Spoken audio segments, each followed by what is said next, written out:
வணக்கம் மக்களே. இன்றைக்கி ஒரு சின்ன விழிப்புணர்வு வீடியோ தான். எல்லோரும் ரேஷன் கடைக்கு போய்கிட்டு இருப்போம். நீங்கள் எல்லோரும் ஜாமான் வாங்குவீங்க கண்டிப்பாக. மோஸ்ட்லி நிறையா பேருக்கு தெரிஞ்சிருக்காது. அட்லீஸ்ட் தெரில அப்படின்னா அட்லீஸ்ட் இந்த வீடியோ ஃபுல்லாக பாருங்கள். நம்ம எல்லாருமே ரேஷன் கார்டில் நம்ம கார்டை காமிச்சு பொருட்கள் வாங்கிட்டு இருக்கோம். ஆனால் நிறைய பேருக்கு தெரியாத ஒரு விஷயம் என்ன அப்படின்னா, நம்ம கார்ட்லேயே நிறையா டைப் இருக்குது. ஸோ நீங்கள் நம்ம கார்டு எந்த மாதிரியான டைப் அப்படின்னு நீங்கள் தெரிஞ்சுக்கணும் அப்படின்னா, உங்கள் கார்டில் உங்கள் ஃபோட்டோ இருக்கும். ஸோ அந்த ஃபோட்டோக்கு கீழே ஒரு லெட்டர்ஸ் இருக்கும். என்பிஹெச்ஹெச், பிஹெச்ஹெச் அப்படின்ற நீங்கள் அந்த லெட்டர்ஸை வச்சு நீங்கள் என்ன டைப் கார்டு நீங்கள் வச்சுருக்கீங்க அப்படின்னு தெரிஞ்சுக்கலாம். அது தெரிஞ்சுக்கிட்டு என்ன பண்ணுறது அப்படின்னா, நீங்கள் என்ன டைப் கார்டு வச்சுருக்கீங்களோ அந்த டைப் கார்டுக்கு ஏற்றாப்புல தான் உங்களுக்கு பொருட்கள் கொடுப்பாங்க. இந்த டைப் இருந்துச்சு அப்படின்னா நீங்கள் இந்தந்த ஐட்டம்ஸ் மட்டும்தான் வாங்க முடியும். உங்களுக்கு அரிசி இத்தனை கிலோ தான், நீங்கள் சீனி வாங்க முடியாது இப்படின்ற கேட்டகரி இருக்குது. இது எல்லாமே இந்த கார்டு டைப்பை பொறுத்து தான். ஸோ நீங்கள் இப்போ எக்ஸாம்பிளுக்கு இப்போ நாங்கள் வாங்குறது வந்து என்பிஹெச்எஸ் கார்டு அப்படி வாங்குகிறோன்னா நாங்கள் ஒரு 20 கிலோ அரிசி வாங்கலாம்னு வைங்க.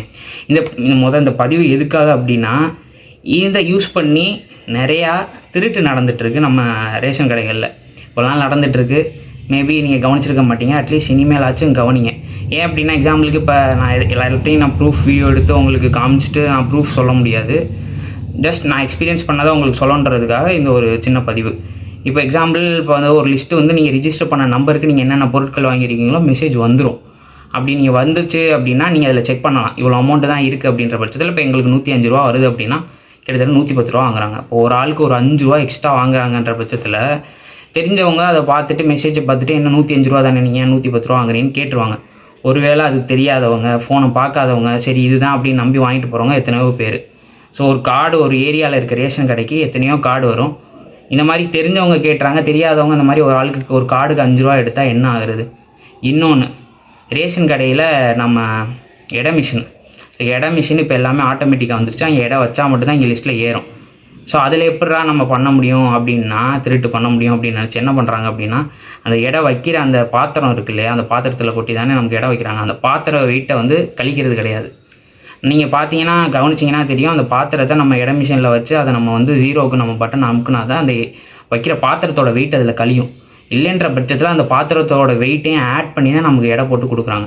கிட்டத்தட்ட நான் போடுற ரேஷன் கடையில் கிட்டத்தட்ட 90 மில்லிகிராம், அதாவது கிட்டத்தட்ட 1 கிலோவுக்கு அந்த வைக்கிற அந்த பாத்திரம் மட்டுமே இருக்குது. அதை கழிக்காமல் இப்போ ஒரு 20 கிலோ தான் ஒருத்தவங்க அரிசி வாங்குறாங்கன்னா கிட்டத்தட்ட அதில் 1 கிலோ அதுலேயே அதுக்கு போயிடுச்சு அப்படின்னா, அவங்க எப்படி இப்போது ஒரு ஆளுக்கு ஒரு கார்டுக்கு 1 கிலோ எடுத்தாங்க அப்படின்னா எத்தனையோ கிலோ அரிசி வந்து அதில் அவங்க என்ன பண்ணுறாங்கன்னு நம்ம டேரெக்டாக சொல்ல முடியாது ப்ரூஃப் இல்லாமல்.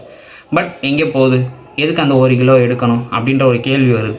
ஸோ எல்லோரும் தெரிஞ்சுக்க வேண்டிய ஒரு விஷயம், நீங்கள் கேட்க வேண்டிய ஒரு விஷயம் வந்து, உங்கள் கார்டு தான், நீங்கள் தான் கொடுக்குறீங்க. அந்த கார்டு என்ன டைப்பு, உங்களால் எவ்வளோ அந்த கார்டுக்கு நீங்கள் அரிசி வாங்க முடியும், சீனி வாங்க முடியுமா முடியாதா, இதை நீங்கள் பேசிக்காக தெரிஞ்சுக்கிட்டு போகணும்.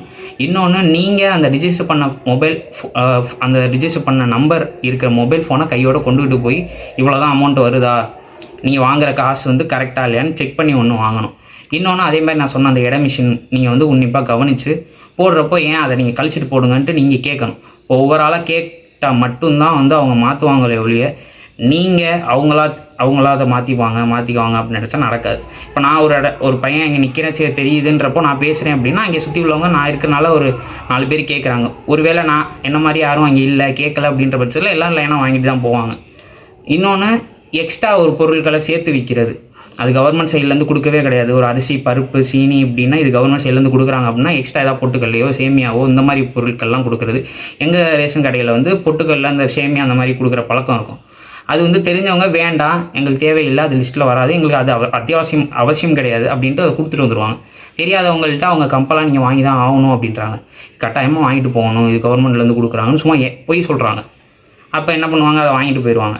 ஸோ இதெல்லாம் வந்து நம்ம பேசிக்காக நம்ம தெரிஞ்சுக்கக்கூடிய விஷயம். இது ஒரு கவர்மெண்ட்டில் நீங்கள் இந்த லிஸ்ட்டு வந்து எவ்வளோ அமௌண்ட்டு என்ன ஏதுன்னு நீங்கள் அஃபிஷியலாக தெரிஞ்சுக்கணும் அப்படின்னா rcs.tngov.in அப்படின்ற வெப்சைட்டில் வந்து கவர்மெண்ட் சைட்லேருந்து இருக்கக்கூடிய ration product list and price வந்து அவங்க வெப்சைட்லேயே இருக்கும். ஸோ rcs.tn.gov.in இந்த வெப்சைட்டில் நீங்களே போய் டேரெக்டாக பார்த்துக்கலாம். என்னென்ன பொருட்கள் போடுறாங்க, என்னென்ன டைப் கார்டுக்கு என்னென்ன பொருட்கள் எவ்வளோ ரேட்டுன்றது அதிலேயே மென்ஷன் பண்ணியிருப்பாங்க. இன்னொன்று எக்ஸாம்பிள், இந்த ஒரு சின்ன ஒரு எடுத்துக்காட்டாக இந்த ஒரு ரேஷன் கடையிலேயே இவ்வளோ ஒரு திருட்டு நடக்குதுன்றப்போ இது ஒரு கவர்மெண்ட்டோட ஒரு சின்ன ஒரு பாட்டு தான். அப்போ இதை தாண்டி போகிறப்ப எத்தனையோ இப்போ கவர்மெண்ட் சம்மந்தப்பட்ட விஷயத்தில் என்ன எவ்வளோ திருட்டு நடக்கலாம். ஸோ மக்களாக நாம் தான் வந்து ஒவ்வொரு ஸ்டெப் எடுத்து ஒவ்வொரு கேள்வி கேட்டால் மட்டும்தான் நம்ம வந்து இந்த சின்ன சின்ன விஷயத்துலேருந்து பெரிய விஷயம் வரையும் மாற்ற முடியும். ஸோ எலெக்ஷன் டேட் அறிவிச்சிட்டாங்க, ஏப்ரல் 23 சொல்லிட்டாங்க. ஸோ முடிஞ்சளவு இந்த மாதிரி விஷயங்கள்லாம் தவிர்க்கணும். ஒழுங்கான கட்சியும் ஒழுங்கான ஆட்சியும் அமையணும் அப்படின்ற பட்சத்தில் நல்ல ஒரு கட்சிக்கும் நல்ல ஒரு சரியான ஆட்களுக்கும் தேர்ந்தெடுத்து ஓட்டு போடுங்க. நன்றி, வணக்கம்.